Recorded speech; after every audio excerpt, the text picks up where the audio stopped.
পিনাকি সাক্ষীতে এবার বাণী নির্দোষ প্রমাণিত হয়ে গেল, রেগে গেল মৌলি। হ্যাঁ বন্ধুরা, এমনটা হতে চলেছে আজকের পর্বে। বিস্তারিত জানতে ভিডিওটিতে লাইক দিয়ে চ্যানেলটিকে সাবস্ক্রাইব করে পুরো ভিডিওটি তোমরা দেখতে থাকো। গল্পের শুরুতে আমরা দেখতে পারবো সেই মহিলা কনস্টেবল বাণীকে এসে ডাকতে থাকে, আর বাণী কোনো সাড়া না দেওয়ায় তখনই ওনার সন্দেহ।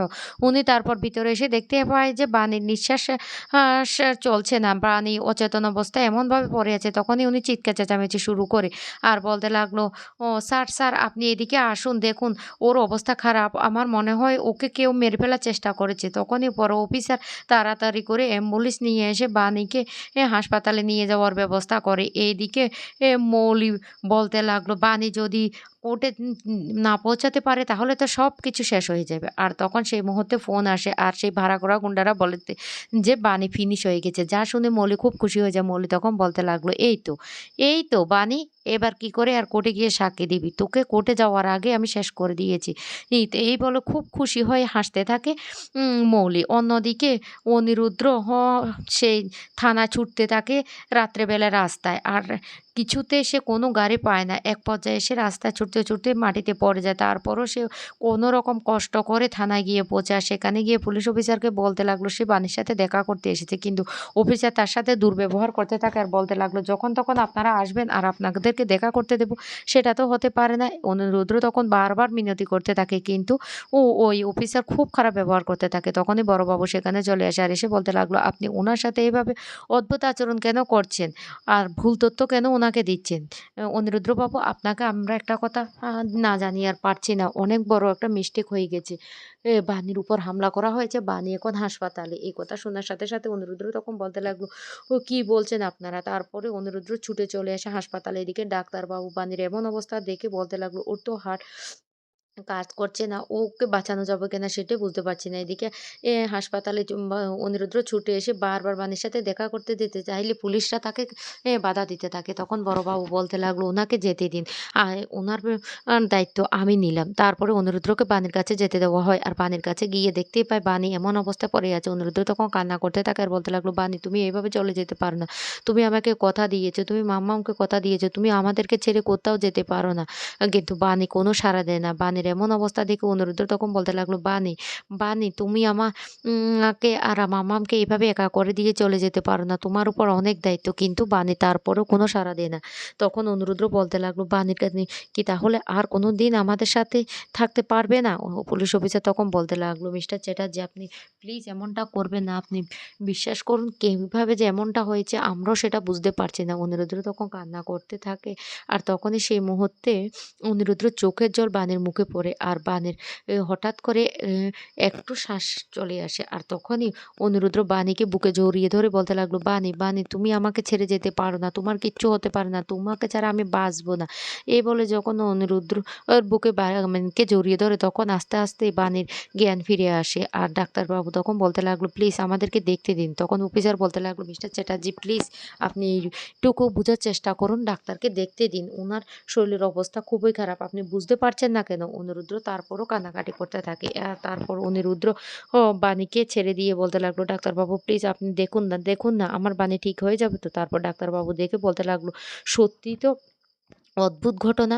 এতক্ষণ পর্যন্ত ওনার হার্টবিটটা তো কাজই করছিল না। এখন মিরাক্কেল হয়ে গেল মনে হচ্ছে। ওনার হার্টবিট আস্তে, আস্তে কাজ করছে। অনিরুদ্র তখন বলতে লাগলো, কিভাবে বাণীর এমনটা হলো? তখন পুলিশ অফিসার বলতে লাগলো, ও আমরা ওর মুখ থেকে সমস্ত ঘটনাটা জানবো। তখন পুলিশ অফিসার বাণীকে জিজ্ঞাসা করে, কিভাবে বাণীর এমন অবস্থাটা হলো? বাণী তখন সবটা খুলে বলে যে সে যখন ঘুমাচ্ছিল তখন হঠাৎ করে তার মুখটা কেউ যেন চেপে ধরেছিল।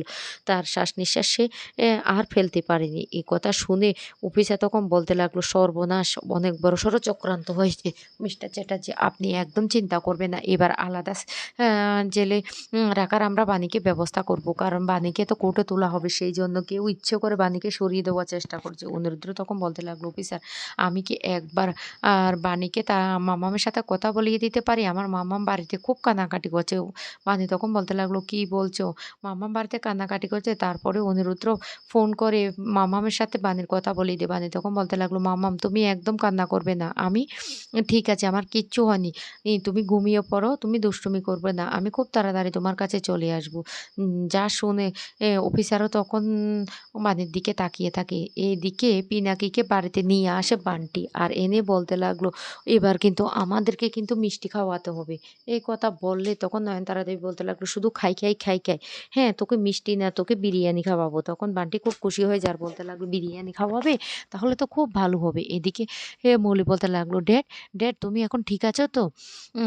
তখন পিনাকির বাবা বলতে লাগলো, "পিনাকি তোর এখন বিশ্রাম নেওয়া দরকার।" পিনাকি তখন বলতে লাগলো, "কালকেই তো বানিকে কোর্টে তোলা হবে।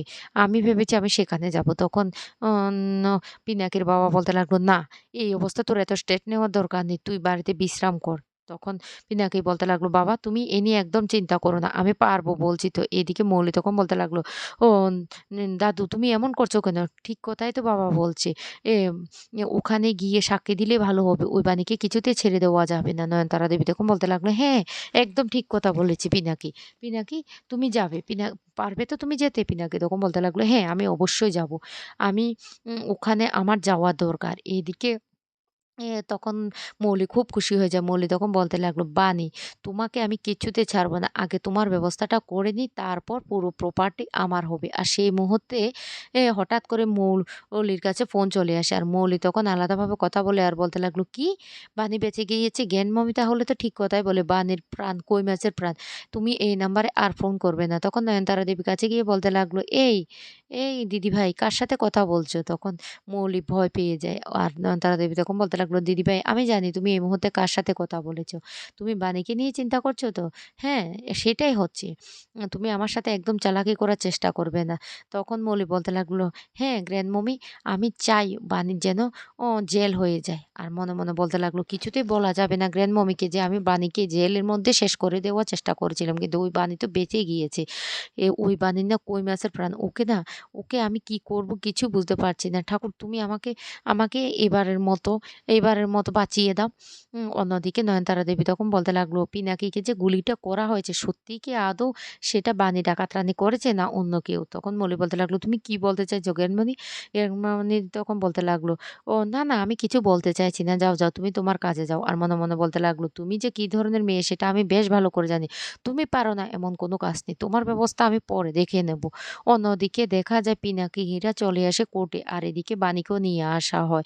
আর বাণীকে নিয়ে আসলে অনুরোধ তখন বলতে লাগলো, "বাণী তোমার শরীরের অবস্থা ঠিক আছে? তোমার কোনো অসুবিধা হয়নি তো?" বাণী তখন বলতে লাগলো, "না, মিস্টার চ্যাটার্জি আমি এখন ঠিক আছি।" এদিকে এম বাণীর লয়ার আর সেই পিনাকিদের লয়ার দুজনে কথা কাটাকাটি করতে থাকে। আর সেই পিনাকিদের লয়ার বলতে লাগলো, "আসল ভিকটিম যে তাকে আমি কাঠগড়ায় দাঁড়া করাতে চাই। তার মুখ থেকে আপনি সমস্ত সত্যিটা জেনে নিন। তাহলে আপনি বুঝতে পারবেন সত্যি ঐদিন কি ঘটনা হয়েছিল।" ভাগ্যক্রমে পিনাকি হাসপাতালে থাকা অবস্থায় জানতে পারে যে বানি গুলিটা করেনি। কিন্তু সেই কথাটা পিনাকি বাড়িতে কাউকে বলেনি। তারপর পিনাকিকে কাঠগড়ায় করানো হয়। এদিকে মৌলি তো খুব খুশি হয়ে যায়।